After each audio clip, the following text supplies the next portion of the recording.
नमस्कार दोस्तों, स्वागत है आपका इंस्पायर डाइजेस्ट में। आज हम शुरू कर रहे हैं एक ऐसी मानसिक यात्रा जो आपके सोचने के तरीके को हमेशा के लिए बदल सकती है। सोचिए जरा, अगर मैं आपसे कहूं कि आपके रोजमर्रा के फैसलों में से ज्यादातर आप खुद नहीं लेते, चौंक गए ना? क्या वाकई हम अपने जीवन के सबसे महत्वपूर्ण निर्णय खुद नहीं ले रहे? तो फिर कौन ले रहा है ये निर्णय और कैसे? दोस्तों, आज हम जिस किताब की बात कर रहे हैं वो है सोचना तेज और धीमी। लिखी है नोबेल पुरस्कार विजेता डैनियल कहनमैन ने। यह किताब एक रहस्य की तरह है जो हमारे मन की परतों को धीरे धीरे खोलती है और बताती है कि हमारा दिमाग असल में कैसे काम करता है। यह केवल एक किताब नहीं, बल्कि आपकी सोच को दो हिस्सों में बांट देने वाला अनुभव है। सिस्टम एक और सिस्टम दो, और इन दोनों के बीच का संघर्ष ही तय करता है कि आप सफल होंगे या असफल, खुश रहेंगे या तनाव में, समझदार बनेंगे या धोखे में।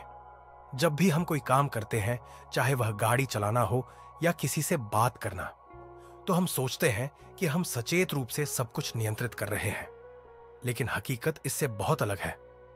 सोचिए, आपने कितनी बार बिना सोचे समझे कोई जवाब दे दिया और बाद में लगा कि अरे, मुझे थोड़ा सोचकर जवाब देना चाहिए था। दरअसल यही है हमारे दिमाग का तेज सोचने वाला हिस्सा, जिसे कहनमैन ने नाम दिया है सिस्टम एक। सिस्टम एक वो हिस्सा है जो तेज है, सहज है और बिना ज्यादा मेहनत के काम करता है। जैसे जब आप किसी के चेहरे की भावनाएं पहचानते हैं, कोई आसान जोड़ घटाव करते हैं या डर के समय तुरंत प्रतिक्रिया देते हैं, तो यह सिस्टम एक ही है जो काम कर रहा होता है। यह स्वचालित है, भावनात्मक है और बहुत बार हमें मुसीबतों से बचा भी लेता है।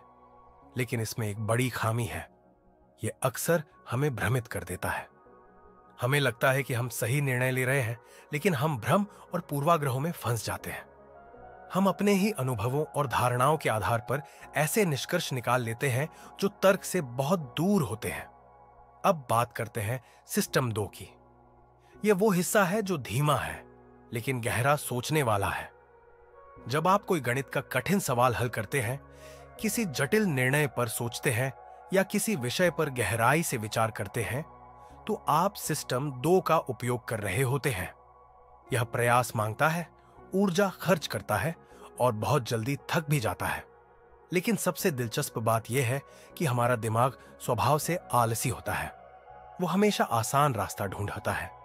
इसीलिए सिस्टम एक को ज्यादा काम करने दिया जाता है और सिस्टम दो को तभी बुलाया जाता है जब बहुत जरूरी हो। कहनमैन यही बताते हैं कि कैसे हमारी सोच में ये असंतुलन हमारे फैसलों को गलत दिशा में मोड़ देता है। उदाहरण के लिए, जब हमें कोई प्रस्ताव दिया जाता है तो हम उसे अपने पूर्व अनुभवों और मानसिक शॉर्टकट्स के आधार पर तुरंत जज कर लेते हैं। मान लीजिए किसी ने कहा, यह स्कीम आपके लिए बहुत फायदेमंद है, पहले भी हजारों लोग इससे मुनाफा कमा चुके हैं। तो हमारा सिस्टम एक तुरंत कहता है, हां, यह तो सही लग रहा है। लेकिन हकीकत में यह स्कीम धोखा भी हो सकती है, और सिस्टम दो अगर सक्रिय होता तो शायद हम ज्यादा सवाल पूछते। इस तरह हम बार बार कॉग्निटिव बायस यानी मानसिक पूर्वाग्रहों का शिकार बनते हैं। ये बायस हमारे सोचने की प्रक्रिया को प्रभावित करते हैं। कहनमैन ने इनमें से कई तरह के बायस की पहचान की है, जैसे कि कंफर्मेशन बायस, जहां हम केवल उन्हीं बातों को मानते हैं जो हमारे मौजूदा विश्वासों को समर्थन देती हैं और बाकी को नजरअंदाज कर देते हैं। जरा सोचिए, आपने कितनी बार ऐसा किया है?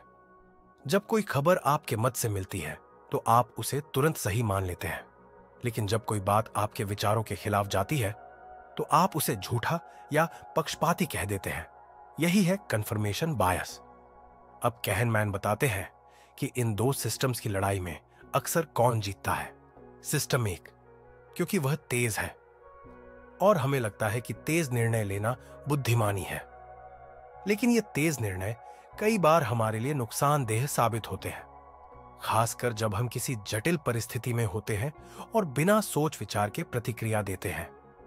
यही कारण है कि कहनमैन बार बार जोर देते हैं कि हमें सिस्टम दो को जागरूक रूप से सक्रिय करना चाहिए। हमें अपने फैसलों पर ठहर कर सोचना चाहिए। लेकिन ऐसा करना आसान नहीं होता, क्योंकि दिमाग को ज्यादा ऊर्जा खर्च करनी पड़ती है। और जैसे ही हम थकते हैं या दबाव में होते हैं, हम वापस सिस्टम एक की ओर लौट जाते हैं। यहीं से शुरू होता है ह्यूरिस्टिक्स का खेल। ह्यूरिस्टिक्स मतलब ऐसे मानसिक शॉर्टकट्स जो हमें तेजी से निर्णय लेने में मदद करते हैं, लेकिन ये अक्सर गलत साबित होते हैं। जैसे कि अवेलेबिलिटी ह्यूरिस्टिक। अगर आपने हाल ही में किसी सड़क दुर्घटना के बारे में सुना है, तो आपको लगेगा कि सड़क पर चलना बहुत खतरनाक है, भले ही आंकड़े कुछ और कहें। इसी तरह एंकरिंग भी एक बायस है, जिसमें हमारी सोच किसी एक प्रारंभिक जानकारी के चारों ओर घूमती रहती है। जैसे जब आप किसी चीज की कीमत तय करते हैं, तो पहली बार जो कीमत सुनते हैं वो आपके मन में एक एंकर की तरह बैठ जाती है, और भविष्य के सभी निर्णय उसी के आसपास होते हैं। अब कल्पना कीजिए कि अगर आप किसी इंटरव्यू में हैं और इंटरव्यूअर पहले ही किसी नकारात्मक धारणा के साथ बैठा है, तो आपके हर उत्तर को वह उसी नजर से देखेगा और शायद आपकी काबिलियत को सही से आंक ही ना पाए। यही है सोच का एंकर। इन सब बातों से एक बड़ा सवाल उठता है, क्या हम अपने ही दिमाग पर भरोसा कर सकते हैं? कहनमैन का जवाब है, सावधानी से। क्योंकि जब तक आप नहीं जानते कि आपके दिमाग में क्या चल रहा है, तब तक आप सही निर्णय नहीं ले सकते। इसीलिए खुद को जानना, अपने सोचने के तरीके को समझना सबसे जरूरी है। कभी कभी हमारी भावनाएं भी हमारी सोच को बहुत गहराई से प्रभावित करती हैं। जैसे अगर हम किसी चीज को खोने के डर से देख रहे हैं, तो हम उसे पाने की खुशी से ज्यादा महत्व देते हैं। इसे लॉस एवर्शन कहा जाता है, यानी हम नुकसान से इतना डरते हैं कि फायदे का मौका छोड़ देते हैं।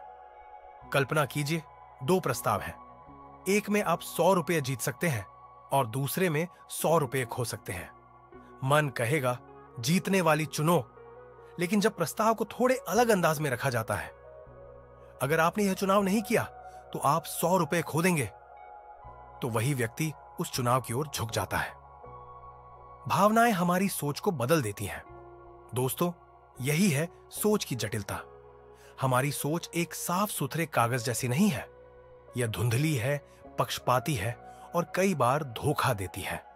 लेकिन जब आप इसे पहचान लेते हैं, तो आप इसे नियंत्रित करना सीख सकते हैं। अब हम धीरे धीरे उस अवस्था में प्रवेश कर रहे हैं जहां आप अपने दिमाग की गहराइयों को महसूस करने लगेंगे। सोचिए, अगर आप हर निर्णय सोच समझ कर लें, हर प्रतिक्रिया के पहले ठहरें, हर भावना को समझें, तो आप अपने जीवन के कितने हिस्सों को बदल सकते हैं। और यही है इस किताब का पहला सबक। खुद की सोच को पहचानो, तेजी से सोचने की आदत को तोड़ो और गहराई से सोचने का अभ्यास करो। क्योंकि जब आप जान जाते हैं कि आपका सबसे बड़ा दुश्मन और सबसे अच्छा दोस्त दोनों आपके ही अंदर हैं, तभी असली परिवर्तन शुरू होता है। तो चलिए एक छोटी सी कल्पना करते हैं। मान लीजिए आप एक दुकानदार से बात कर रहे हैं। वह कहता है, पहली चीज की कीमत 1000 रुपये है, लेकिन अगर आप दो चीजें एक साथ लेते हैं तो आपको 1500 में दोनों मिल जाएंगी। आपको क्या लगता है? आपने कुछ बचाया, है ना? लेकिन अगर वही दुकानदार पहली चीज को सीधे 700 और दूसरी को 800 का कहता, तो क्या तब भी आप उतने ही खुश होते? यहां जो हो रहा है वो सिर्फ अंकगणित नहीं है, यह है फ्रेमिंग इफेक्ट। एक ऐसा मानसिक खेल जिसमें किसी चीज को किस तरह से पेश किया जाता है, वही तय करता है कि आप उसका निर्णय कैसे लेंगे। जब हमें लगता है कि हम कुछ बचा रहे हैं, तो हम जल्दी निर्णय ले लेते हैं, जबकि तथ्य वही रहते हैं। फ्रेमिंग इफेक्ट इस बात का एक शानदार उदाहरण है कि कैसे हमारा सिस्टम एक तेज और सहज हर रोज हमारे साथ खेल खेलता है। और इसमें सबसे दिलचस्प बात यह है कि हम यह मानते रहते हैं कि हम अपने निर्णय पूरी समझदारी से ले रहे हैं।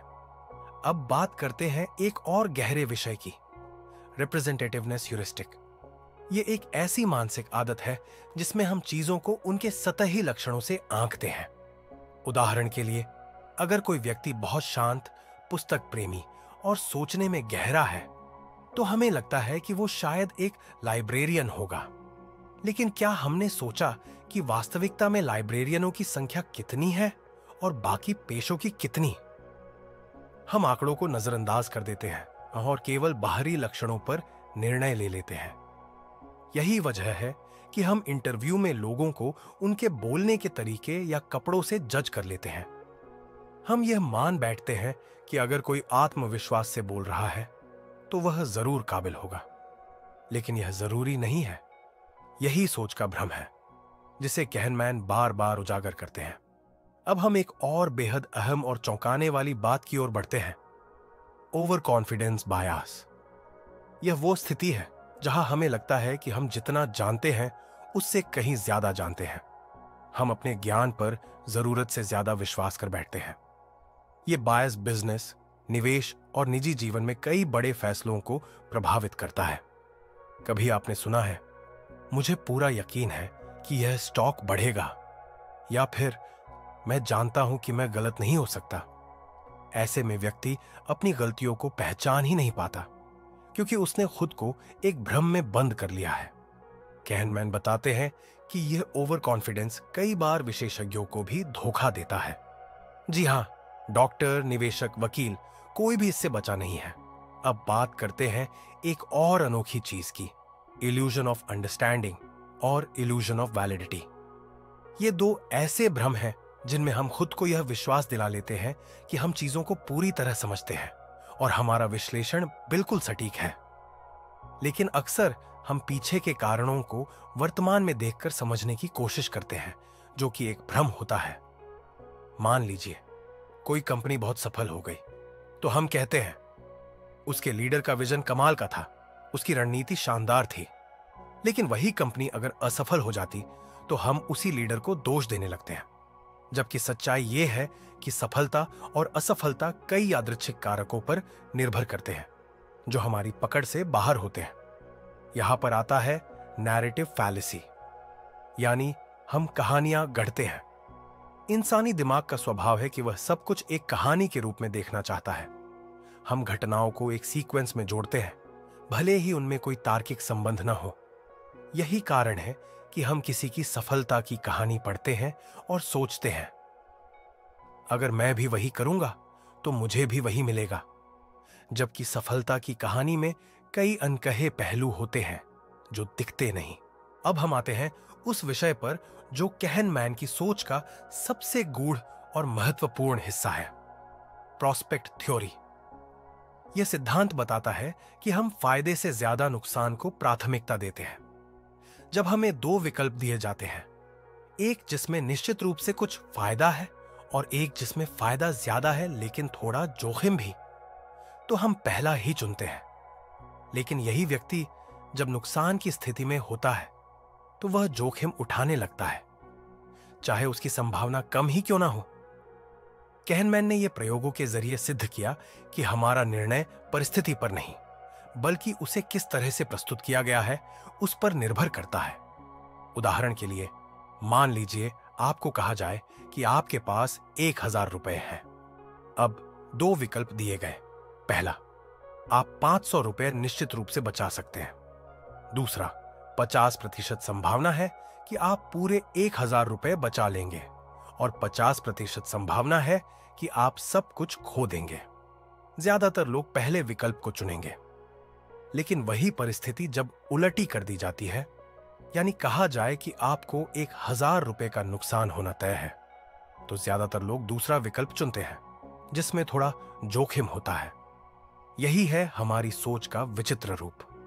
कहनमैन के अनुसार यह व्यवहारिक अर्थशास्त्र का मूल है, जहां हम आर्थिक निर्णय केवल तर्क से नहीं बल्कि भावनाओं, पूर्वाग्रहों और भ्रमों से लेते हैं। इसी सिद्धांत ने उन्हें नोबेल पुरस्कार दिलाया। अब आइए बात करते हैं उस हिस्से की जो अक्सर हमारी जिंदगी में नजरअंदाज हो जाता है, हिंडसाइट बायस। आपने सुना होगा, मैंने पहले ही कहा था कि ऐसा होगा।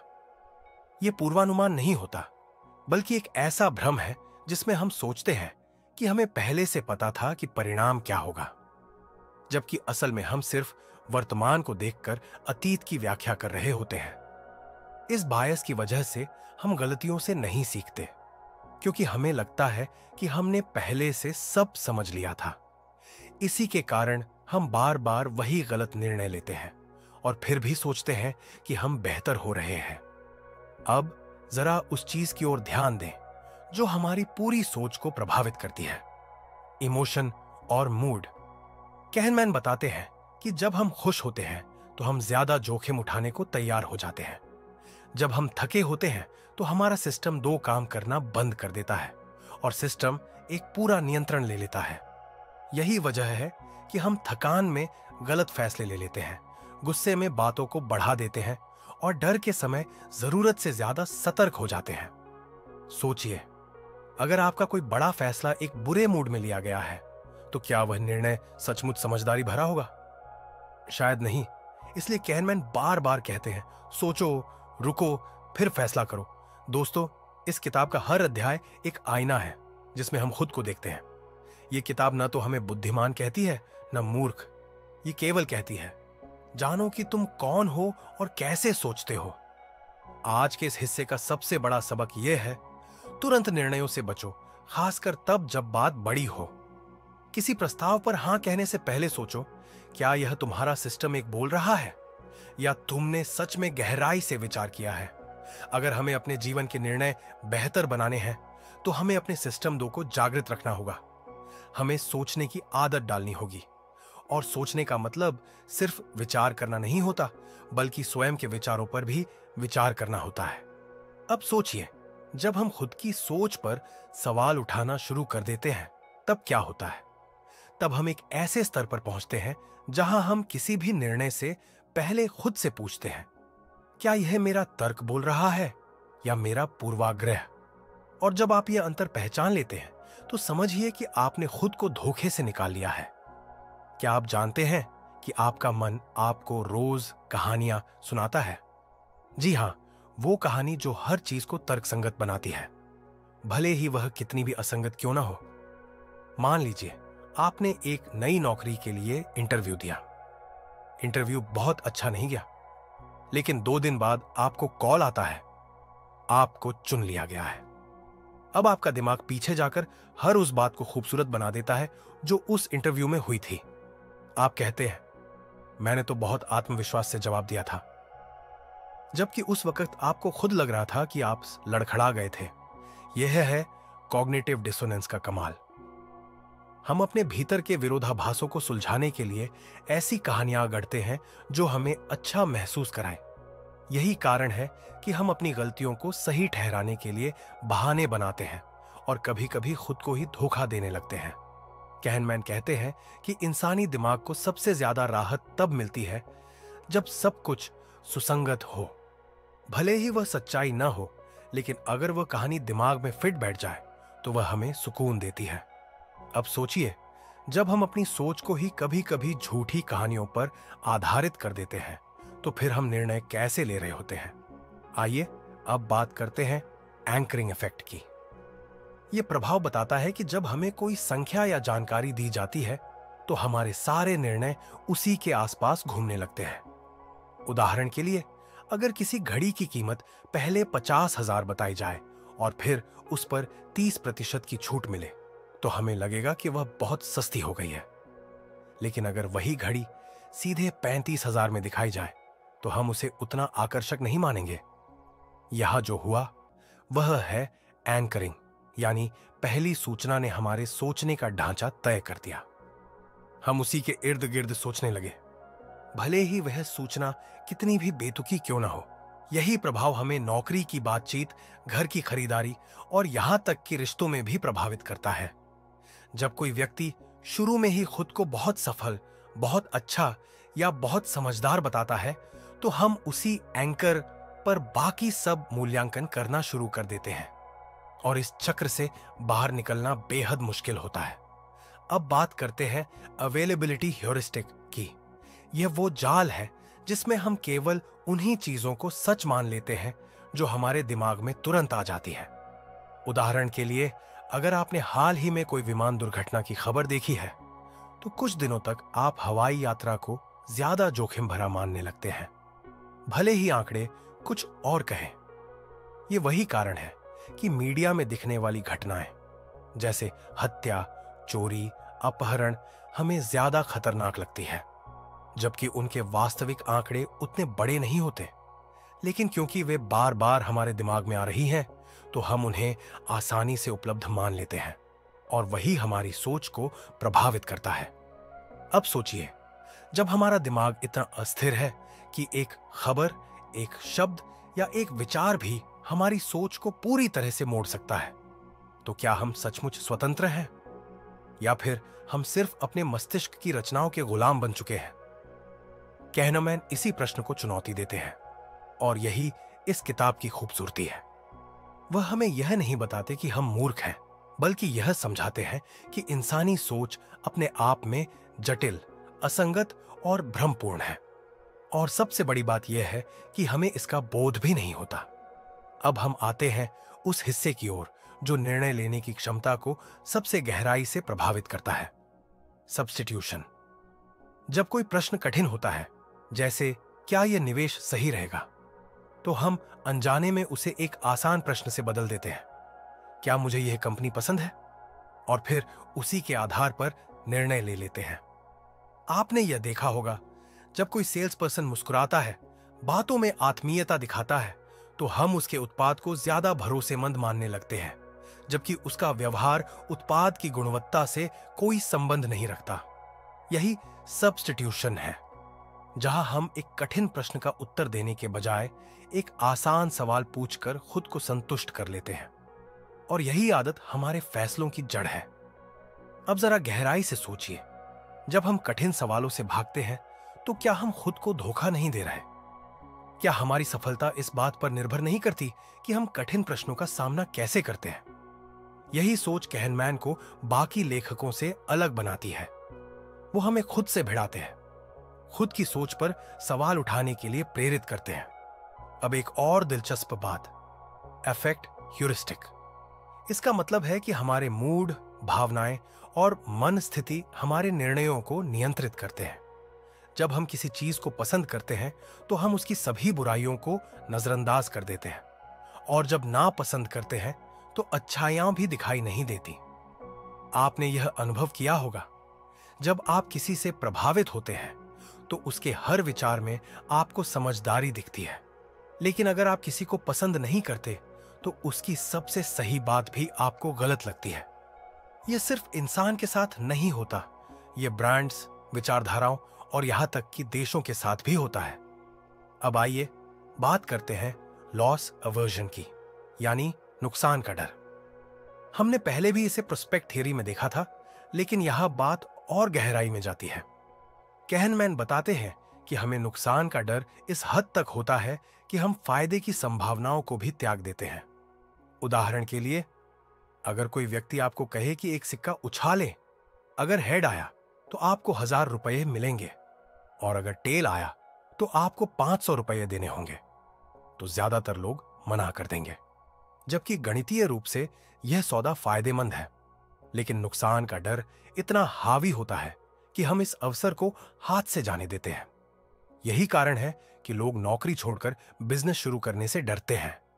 यही कारण है कि हम पुराने रिश्तों में टिके रहते हैं, भले ही वे हमें दुख देते हों, क्योंकि हम नुकसान से डरते हैं।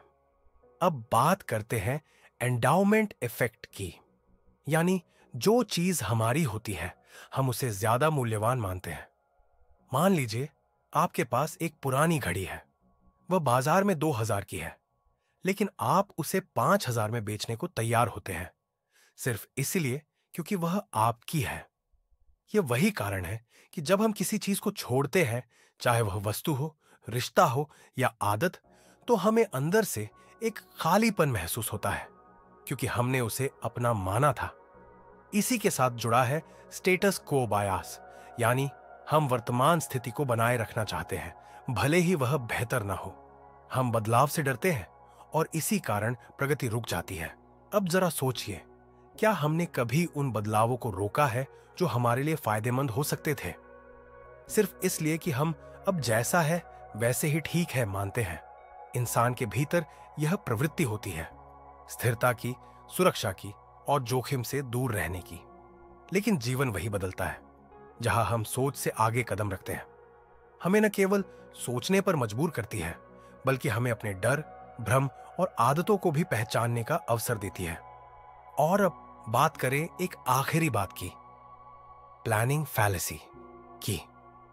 यह वो स्थिति है जहां हम किसी काम के लिए जरूरत से कम समय, प्रयास और संसाधन आंकते हैं। हम सोचते हैं ये तो एक हफ्ते में हो जाएगा, लेकिन जब काम शुरू करते हैं तो महीने लग जाते हैं। हम यह मान लेते हैं कि सब कुछ योजना के मुताबिक होगा, लेकिन हम समस्याओं, विलंब, रुकावटों को नजरअंदाज कर देते हैं। और यही कारण है कि प्रोजेक्ट्स लेट होते हैं, बजट फटते हैं और हम खुद को तनाव में पाते हैं। अब तक आपने जाना कि हमारा मस्तिष्क कैसे दो अलग अलग प्रणालियों से काम करता है, एक तेज और सहज, दूसरी धीमी और तार्किक। आपने यह भी देखा कि कैसे पूर्वाग्रह, भावनाएं और भ्रम हमारी सोच को प्रभावित करते हैं। लेकिन अब हम बढ़ते हैं उस हिस्से की तरफ जो सबसे ज्यादा अदृश्य है, हमारी स्मृतियां।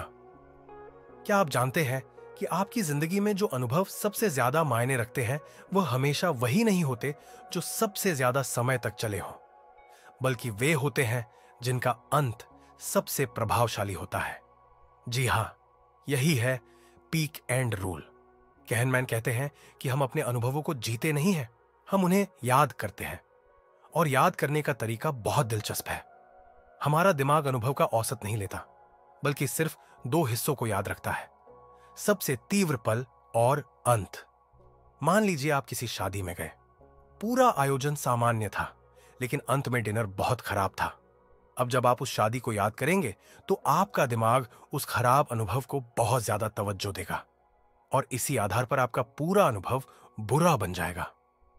अब सोचिए, अगर हम अपनी जिंदगी के फैसले केवल यादों के आधार पर लेते हैं और वे यादें खुद ही अधूरी हैं, तो क्या हम वाकई सही निर्णय ले पा रहे हैं?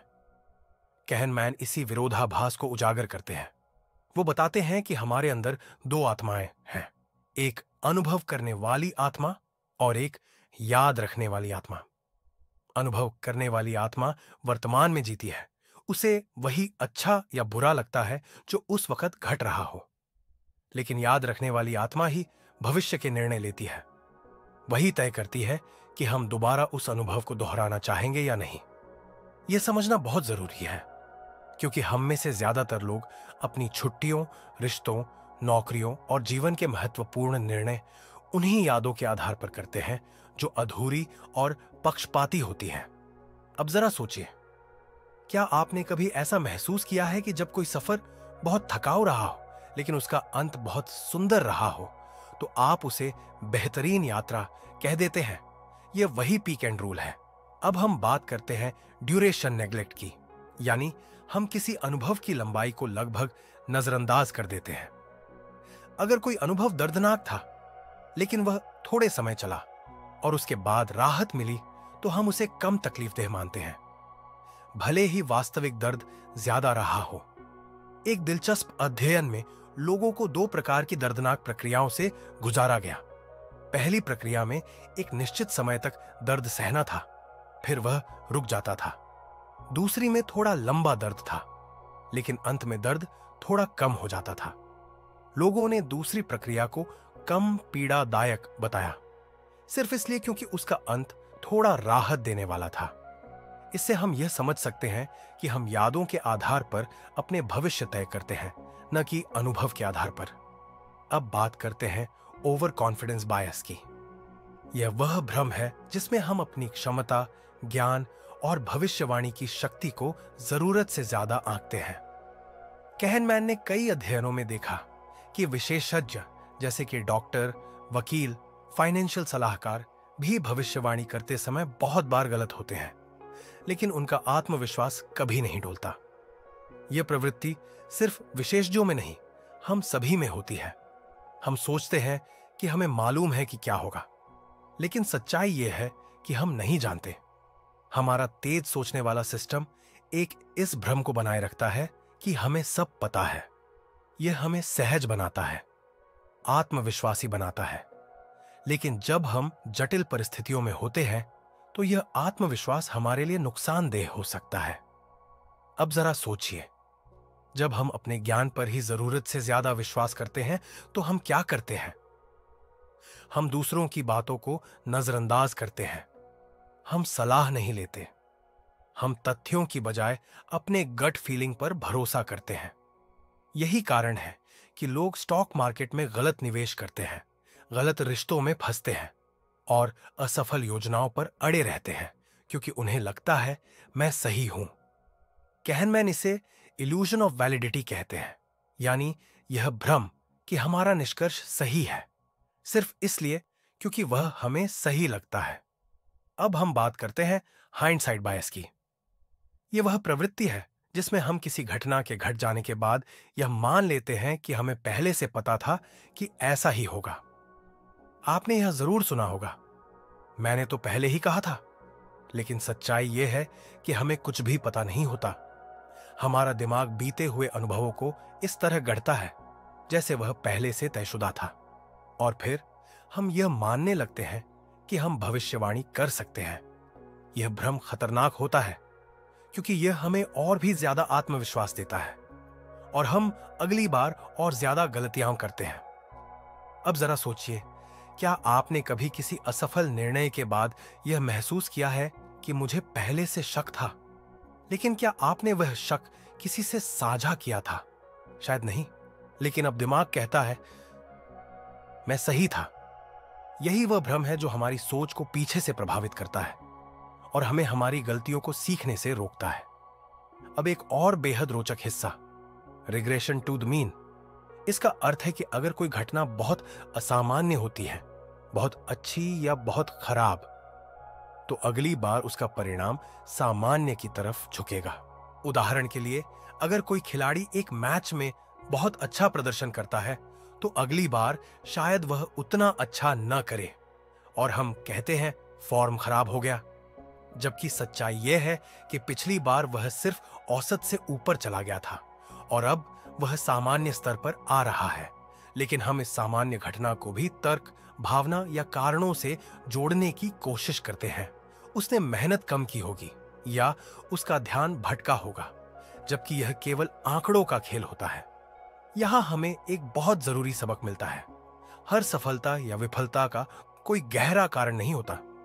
कभी कभी चीजें बस वैसी ही होती हैं और हमें उन्हें वैसे ही स्वीकार करना सीखना चाहिए। अब हम बात करते हैं नैरेटिव फैलेसी की, यानी इंसान हर चीज को एक कहानी की तरह देखने की कोशिश करता है। हम सोचते हैं ऐसा हुआ क्योंकि ऐसा हुआ।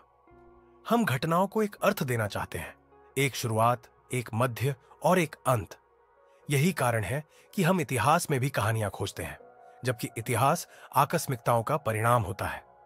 हम कहते हैं एक महान नेता आया और देश बदल गया, जबकि सच्चाई यह होती है कि कई सामाजिक, राजनीतिक और आर्थिक घटनाएं एक साथ होती हैं और तभी परिवर्तन आता है। लेकिन कहानी सरल होती है और सरलता में ही संतोष है। कहनमैन इस बात पर जोर देते हैं कि हमें कहानियों से ज्यादा आंकड़ों पर भरोसा करना चाहिए। लेकिन यह आसान नहीं होता, क्योंकि आंकड़े ठंडे होते हैं और कहानियां गर्मजोशी से भरी होती हैं। हमारा दिमाग कहानी में डूब जाता है और आंकड़ों को अनदेखा कर देता है, और यही कारण है कि हम बार बार भावनात्मक निर्णय लेते हैं, तर्कसंगत नहीं। अब जरा सोचिए, आपने अपनी जिंदगी में कितने निर्णय किसी कहानी के कारण लिए हैं? अगर मैंने यह कोर्स किया तो मेरी जिंदगी बदल जाएगी, या अगर यह रिश्ता चल गया तो सब ठीक हो जाएगा। क्या यह सब कहानियां नहीं हैं? अब हम पहुंचते हैं उस हिस्से पर जहां कहनमैन हमें चेताते हैं। अगर हम खुद को बेहतर समझना चाहते हैं तो हमें अपनी आसान सोच से बाहर निकलना होगा। हमें उस धीमे, कठिन लेकिन सच्चे सोचने वाले सिस्टम 2 को सक्रिय करना होगा। हमें अपने पूर्वाग्रहों को पहचानना होगा और उनसे लड़ना सीखना होगा। अब तक आपने सीखा कि हमारा मस्तिष्क 2 तरीकों से सोचता है, एक तेज और सहज सिस्टम 1 और एक धीमा और तर्कपूर्ण सिस्टम 2। आपने देखा कि कैसे हमारी यादें, भावनाएं, पूर्वाग्रह और आत्मविश्वास के भ्रम हमें बार बार धोखा देते हैं। अब समय है इन सभी टुकड़ों को जोड़ने का, ताकि हम समझ सकें कि हम अपने फैसलों को कैसे बेहतर बना सकते हैं और एक जागरूक जीवन कैसे जी सकते हैं। तो चलिए शुरू करते हैं उस अंतिम दरवाजे को खोलना जो ज्ञान और विवेक की ओर ले जाता है। सबसे पहले बात करते हैं प्रोस्पेक्ट थ्योरी की, जो इस किताब की सबसे महत्वपूर्ण अवधारणा है। कहनमैन और उनके साथी अमोस ट्रावर्स्की ने इसे विकसित किया और यही थ्योरी उन्हें नोबेल पुरस्कार दिलाने की बुनियाद बनी। प्रोस्पेक्ट थ्योरी हमें यह बताती है कि जब हम लाभ और हानि के बारे में सोचते हैं तो हम तर्क की नहीं, भावनाओं की भाषा में सोचते हैं। हम हानि को लाभ से लगभग 2 गुना अधिक महत्व देते हैं। इसे लॉस अवर्जन कहा जाता है। मतलब यह कि अगर किसी व्यक्ति को एक मौका दिया जाए, या तो वह 500 रुपये जीत सकता है या 500 रुपये हार सकता है, तो वह हार से बचने के लिए जीत का मौका छोड़ देगा, भले ही दोनों की संभावना बराबर हो। अब सोचिए, यही प्रवृत्ति जब हमारे रिश्तों, करियर और जीवन के अहम फैसलों में प्रवेश करती है तो क्या होता है? हम अपने कंफर्ट जोन में रहना पसंद करते हैं क्योंकि बाहर निकलने में रिस्क है। हम पुराने रिश्ते में टिके रहते हैं क्योंकि टूटने का डर जीतने की संभावना से ज्यादा भारी लगता है। सपना, नया रास्ता सिर्फ इसलिए नहीं चुनते क्योंकि उसमें हानि का रिस्क है, भले ही उस हानि की संभावना कम हो। यही प्रोस्पेक्ट थ्योरी है। हम नुकसान से इतना डरते हैं कि संभावित फायदे को नजरअंदाज कर देते हैं, लेकिन इस सोच से बाहर निकलने का रास्ता है और वह है फ्रेमिंग, यानी किसी विकल्प को कैसे पेश किया जाए। अगर आप वही निर्णय एक सकारात्मक फ्रेम में सोचें, जैसे मुझे क्या हासिल हो सकता है, तो आप ज्यादा खुला सोच पाएंगे। अगर आप उसे नकारात्मक फ्रेम में सोचें, अगर मैं हार गया तो आपका दिमाग आपको रोक देगा। अब बात करते हैं एंडाउमेंट इफेक्ट की। यह उस सोच का हिस्सा है जिसमें हम किसी चीज को सिर्फ इसलिए ज्यादा मूल्य देने लगते हैं क्योंकि वह हमारी है। उदाहरण के लिए, अगर आपने एक पुराना मोबाइल खरीदा है तो आप उसे बाजार मूल्य से ज्यादा कीमती समझेंगे, सिर्फ इसलिए क्योंकि वह आपका है। यही कारण है कि लोग अपनी पुरानी गाड़ियों, घरों या आइडियाज को छोड़ नहीं पाते, क्योंकि उन्होंने उसमें स्वामित्व का भाव जोड़ दिया है। और यह भाव तर्क से नहीं, भावना से आता है। अब सोचिए, अगर आप अपने आइडियाज, मान्यताओं और आदतों को सिर्फ इसीलिए नहीं छोड़ पा रहे क्योंकि वो आपके हैं, तो क्या आप वाकई सीख रहे हैं, बढ़ रहे हैं? यहां एक मानसिक बदलाव की जरूरत है। हमें यह समझना होगा कि हमारी सोच सिर्फ हमारी नहीं, बल्कि परिस्थितियों, समाज और अनुभवों की देन है। और जब हम इसे बदलने को तैयार होते हैं, तभी असली विकास होता है। अब चलते हैं, आपने यह जरूर अनुभव किया होगा, इस प्रोजेक्ट को मैं 2 दिन में कर लूंगा, लेकिन फिर वह 2 हफ्ते खींच जाता है। कहनमैन बताते हैं कि ऐसा इसलिए होता है क्योंकि हम भविष्य की योजना बनाते समय आशावादी हो जाते हैं।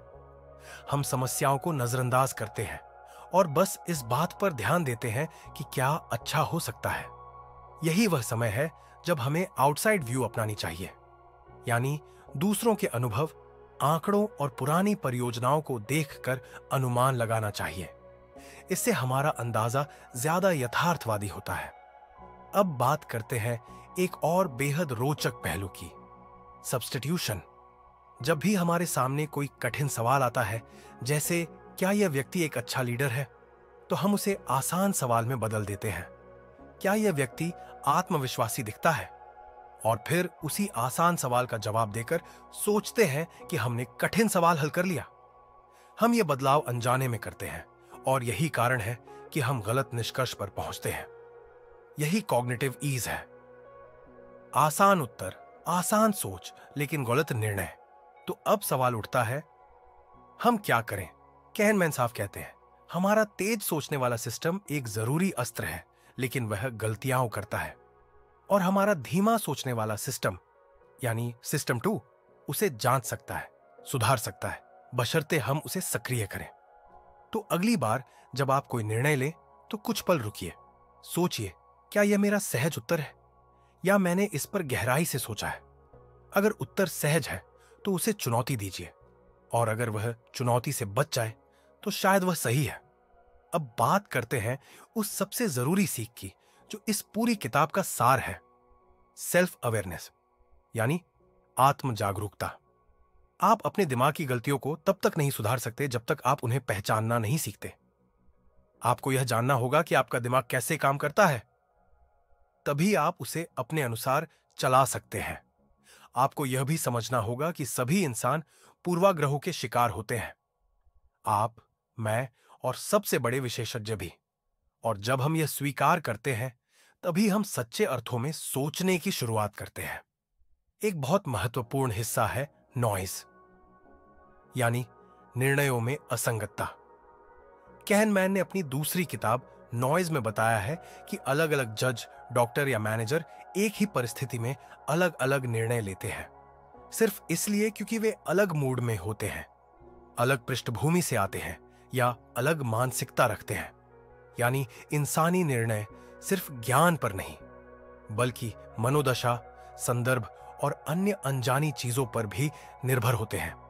तो अगर हम अपने निर्णयों में सुधार चाहते हैं, तो हमें उन्हें मानकीकृत करना होगा, नियमों, प्रक्रियाओं और आंकड़ों के आधार पर।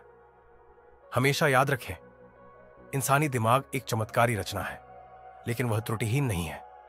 वह बहुत कुछ सोच सकता है, पर बहुत बार भ्रमित भी होता है। इसीलिए इस पुस्तक की सबसे बड़ी सीख है, विवेकशील बनो, सजग बनो।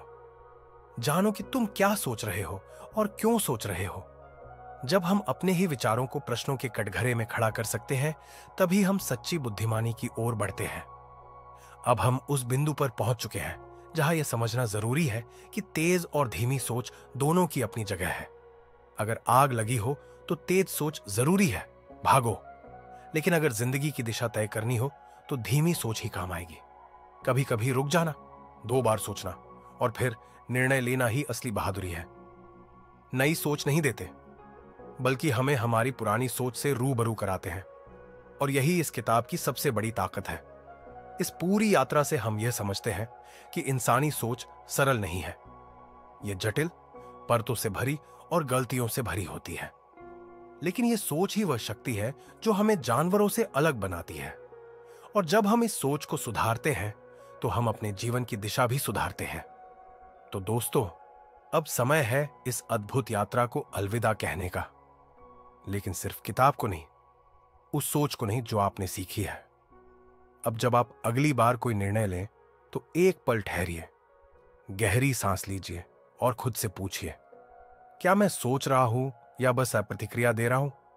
अगर आपको यह वीडियो पसंद आया हो तो लाइक करें, शेयर करें और हमारे चैनल इंस्पायर डाइजेस्ट को सब्सक्राइब करना बिल्कुल ना भूलें। याद रखें, सोच बदलती है और सोचने का तरीका बदलना जिंदगी बदलने की पहली सीढ़ी है। धन्यवाद।